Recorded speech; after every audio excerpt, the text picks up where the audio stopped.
जिसके मुताबिक 8 तारीख से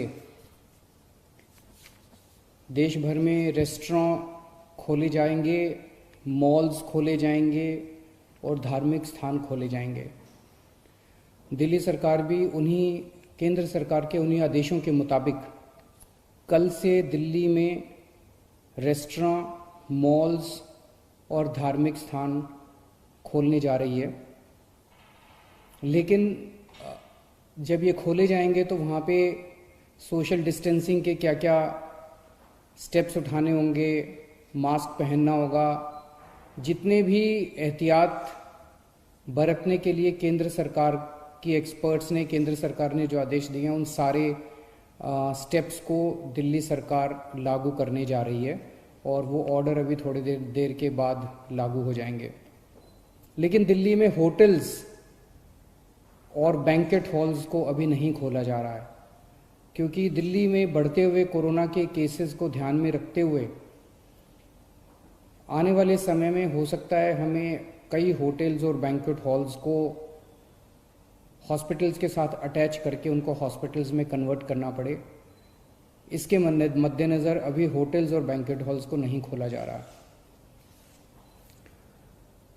धीरे धीरे हम सब लोगों ने मिलके अपनी अर्थव्यवस्था तो खोल ली, बहुत सारी ढील दे दी लॉकडाउन के अंदर। लेकिन लॉकडाउन में ढील देने का ये मतलब नहीं है कि कोरोना ख़त्म हो गया। कोरोना अभी बड़ी तेज़ी से बढ़ रहा है। इसीलिए मेरी आप सब लोगों से हाथ जोड़ के विनती है कि जो भी एहतियात बरतने के लिए 3 चीज़ें बार बार कही जा रही हैं, सोशल डिस्टेंसिंग बरतें, मास्क पहने। मैं देखता हूं कि कई लोग घर के बाहर निकल रहे हैं बिना मास्क पहने हुए। मास्क पहन के आप किसी पे एहसान नहीं कर रहे, मास्क पहन के आप अपने ऊपर एहसान कर रहे हैं। अगर आप एहतियात बरतेंगे तो आप कोरोना से बच सकते हैं। सोशल डिस्टेंसिंग, मास्क और बार बार हाथ को धोना, ये 3 चीज़ें अपने को अच्छे से करनी है। लेकिन मेरी सबसे ज़्यादा बड़ी विनती बुजुर्गों से है। सभी बुजुर्गों से मेरी हाथ जोड़ के विनती है, आप ये मान के चले कि आपके लिए लॉकडाउन ख़त्म नहीं हुआ, अभी भी आपके लिए लॉकडाउन है और आपके लिए तो और ज़्यादा लॉकडाउन है। सख्ती से लॉकडाउन करना है। मान लीजिए आपके घर में आपके बच्चे हैं, थोड़े दिन के लिए बच्चों से इंटरेक्ट करना बंद कर दीजिए, अपने घर के अन्य सदस्यों से इंटरेक्ट करना बंद कर दीजिए, एक ही कमरे में रहिए। अगर ज़रूरत है तो एक बारी बाहर राउंड लगा आइए, लेकिन किसी के साथ भी इंटरेक्ट मत कीजिए किसी भी तरह से। बुज़ुर्ग सबसे ज़्यादा, जितनी मौतें हो रही हैं उनमें सबसे ज़्यादा बुज़ुर्ग हैं। तो मेरी आपसे, जो बुज़ुर्ग हैं और जिनको कोमॉर्बिडिटी जो कहते हैं, कैंसर है या डायबिटीज़ है या सांस की बीमारी है, इन लोगों को ज़्यादा एहतियात बरतने की ज़रूरत है। पिछले हफ्ते मैंने आप सब लोगों से एक और चीज़ है, कल से दिल्ली के बॉर्डर्स खोले जा रहे हैं। 1 हफ्ता पहले हमने दिल्ली के बॉर्डर्स सील किए थे, इसलिए क्योंकि हमें ये लग रहा था कि अगर बॉर्डर्स खोल दिए तो देश भर से जो मरीज आएंगे और दिल्ली के अस्पतालों में इलाज कराएंगे, उससे दिल्ली के अस्पताल अभी जो कोरोना का इलाज कर रहे हैं, क्या उसको बर्दाश्त कर पाएंगे, क्या उस बर्डन को बर्दाश्त कर पाएंगे। इस वजह से बॉर्डर्स को सील किया गया था। कल से दिल्ली के बॉर्डर्स को खोला जा रहा है। साथ ही अभी कैबिनेट की मीटिंग हुई और ये निर्णय लिया गया है कि पिछले हफ्ते हमने दिल्ली के लोगों से पूछा था, हमने दिल्ली के लोगों के सामने ये प्रश्न रखा था, हमने दिल्ली के लोगों से ये पूछा था कि अभी तक कोरोना होने तक, मार्च के महीने तक दिल्ली के सारे अस्पताल पूरे देश के लोगों के लिए खुले रहते थे। दिल्ली के लोगों ने कभी अपने देश के लोगों का इलाज करने से मना नहीं किया। किसी भी वक्त हमारे दिल्ली के सारे अस्पतालों में लगभग 60-70% मरीज दिल्ली के बाहर से, देश भर से लोग आए हुए होते थे। हमने कभी मना नहीं किया। लेकिन इस वक्त दिल्ली खुद बहुत बड़ी समस्या में है। दिल्ली में कोरोना के केस बहुत तेज़ी से बढ़ रहे हैं और उसके इंतजाम करने के लिए दिल्ली सरकार, आपकी सरकार, बेड्स का इंतजाम कर रही है। चारों तरफ अस्पतालों में बेड्स का इंतजाम कर रही है। ऐसी स्थिति में अगर हमने दिल्ली के अस्पताल पूरे देश के लोगों के लिए खोल दिए, तो दिल्ली के लोगों को जब कोरोना होगा तो वो कहाँ जाएंगे?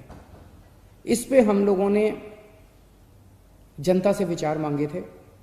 7.5 लाख लोगों ने अपने सुझाव भेजे और 90% से ज़्यादा लोगों का यही कहना था कि कोरोना तक, जब तक कोरोना है दिल्ली में, तब तक दिल्ली के अस्पताल केवल दिल्ली वालों के लिए रिजर्व होने चाहिए। उसके बाद हम लोगों ने एक 5 डॉक्टर्स की कमेटी बनाई। बड़े बड़े डॉक्टर्स थे। डॉक्टर महेश वर्मा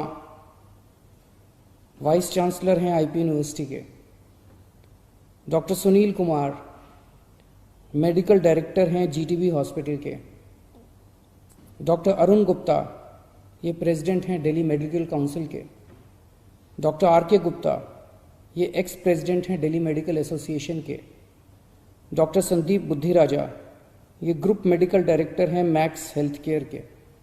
इन 5 लोगों की कमेटी ने विचार विमर्श करके और दिल्ली की जो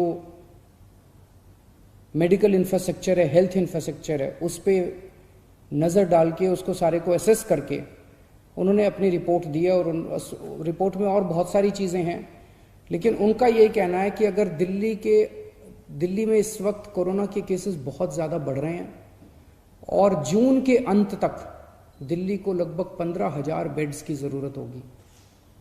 ये कहाँ से आएंगे?